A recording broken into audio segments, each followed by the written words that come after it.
guys, so week 2 of trying out different foundations. Last week we tried out the L'Oreal Infallible 24-hour long-lasting anti-shine, anti-everything that just looked like I'd drawn it on with a crayon. This week, I still don't know what I'm going to choose. I haven't chosen. This is the Too True Smooth Matte Foundation. I think you can get this in Superdrug, and it's like $1.99 or something like that. It's incredibly cheap. And I'm worried that's going to show. But I'm not going to let it cloud my judgment. I'm just going to unwrap it. Again, as I said last week, I tried to choose ones that are closest to my skin tone. Can't talk today. I haven't been able to talk all day. But my skin tone is very hard to match. Like, I've never really found a foundation that truly suits my skin tone. Quite honestly. And just like before, my skin has got Vanishing Cream Moisturizer by Lush and the Professional by Benefit already on. So, apart from that, my face it's washed and it's clean, etc. So, this is just, hopefully this is a fair test. I don't know, I haven't studied science in years, so I don't know. I'm going to try and zoom in a little bit, because that's another thing that I didn't do last week. You couldn't see me applying it. There, so if I stay here and try and put some stuff on my face, we should have a good time. Already, like, it's not even coming out. Oh! It just gooped out! Alright, don't squeeze this Too True thing too hard. Nothing will come out, and then it'll all come out. It's like, look at it. It's like a, it's like a meringue. Do you have meringues in America? I don't know. If you're from America, tell me. Like, you have Baked Alaska. What do you call the meringue? Do you call it meringue? I don't know. I don't think I've ever heard an American say that word. Look at my face right now. Oh, that's awful. I put way too much on, I am aware, but I didn't know what else I could do with it. Okay, already this foundation is definitely more yellow toned. Remember last week, it was too like pink toned for my skin, which made me look really, really washed out. But this is actually not a bad shade. I was about to say, alright, already it's not a good shade, but genuinely, now that I'm blending it in, it's actually kind of working. And I know I shouldn't sound surprised. I'm just saying that I always hear bad things about that foundation.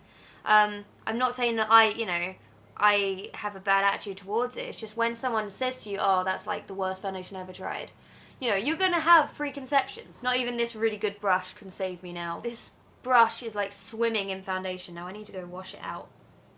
If you guys want me to make a video on how I look after my makeup brushes, then I'm happy to let you know what I use to like wash them and how I dry them afterwards. And also, like, if you want me to make a video on like my favourite brushes, then I will. Just let me know in the comments below if that's something you'd watch, or whether you think, hey, whatever, you're just a comedy YouTuber that turned to beauty because it's a successful format.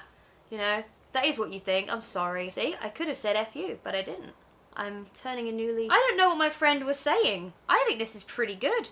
Just gonna squeeze a little bit more. I know I don't need more, but I want to use this properly. Oh, okay, no, this is a bad move. Oh, this is so cool, just like punching myself with a sponge. I hardly ever use these things. I can't remember the last time I used one.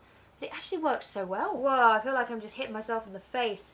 It's great. I would say that, from what I can see, it is bringing up the imperfections in my face. Like, you won't be able to see them, but I have really quite large pores on my nose. This camera doesn't pick them up, fortunately, but I notice them, and that's enough for me. And as I said, I have like lines under my eyes, which you guys can see. And use your foundation creases again. Like last week, I will be leaving this on for an hour just to see how it holds up in that first hour. I think the first hour is like the most important, because obviously, like, you're probably gonna be where you want to be within an hour of putting the makeup on. And as I said, no one leaves makeup on for 24 hours unless like they've had a really, really good night out. In which case, they've probably taken it off and put it back on. Okay, I must honestly say, apart from maybe it bringing up a few dry patches, which I'll show you, this is immediately miles better than the one I used last week. And this is really, really cheap. I will put the recommended retail price on the screen now, because I don't know how much it is, because I bought it a long time ago. But if I try and show you, it's genuinely done a really, really good job. Like I said, you can't really see, but there are some dry patches that are showing around here. Let me try and look, because this camera screen is a bit rubbish. Yeah, it's showing up some dry patches around here, and my nose would definitely need a bit of shine control on it. because it has left it feeling a bit like I could just scrape it off. Although I did use a lot of makeup. By accident, it squirted out. But no, genuinely, it's done a pretty good job. This area is still really dry, which you can't see. But this area was dry last week as well. I haven't been able to shift it. It doesn't matter what I've been doing with it. It's not having it. But I genuinely think it's done a really good job. It says it controls shine. It's lightweight, oil-free foundation. Smooths out imperfections. I wouldn't say it does that.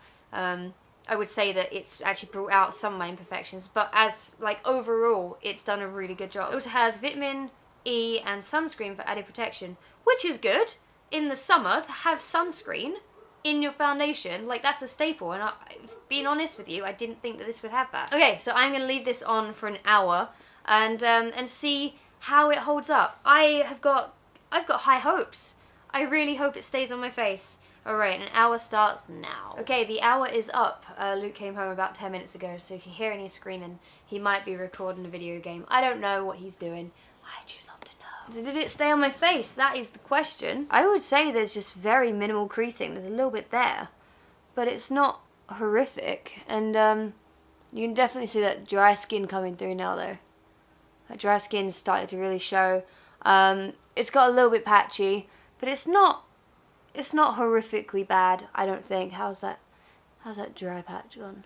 That's fine. If anything, that looks a bit better, which I'm not sure if it should. Overall, I think for the price, it stayed really, really well. So that's the Too True Smooth Matte Foundation, which I think you can get in Superdrug, and it did a really, really good job, especially for the price. I wouldn't say it's the best foundation I've ever used, but I would say that compared to some of the high street brands that cost like £15, that has held its own, and it's done really well. So I am really impressed, and I might actually use this. I'm really happy. Let me know in the comments below if you guys have ever used this, or whether you would use this based on what I have shown you.